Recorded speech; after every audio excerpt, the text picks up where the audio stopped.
Menghadapi fenomena alam gerhana matahari total atau GMT 9 Maret 2016, tingkat hunian kamar di beberapa hotel berbintang mencapai 100%, salah satunya di daerah Hotel Palembang. Menurut Naura, Public Relation daerah hotel yang ditemui Rabu 2 Maret 2016 menjelaskan, tamu hotel didominasi warga asing seperti Asia, Eropa, dan bahkan ada salah satu warga Italia yang sudah datang jauh-jauh hari.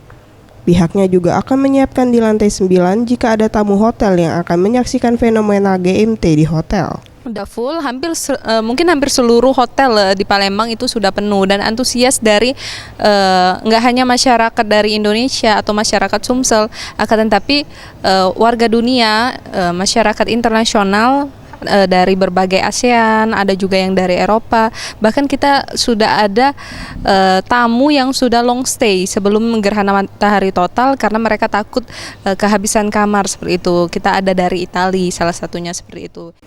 Ia juga menambahkan, daerah hotel akan mengadakan kontes selfie GMT dengan berlatarkan gerhana matahari total ala daerah hotel.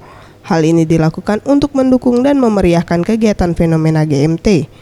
Mega Dwi Handayani, Seption Rizky, Sriwijaya TV.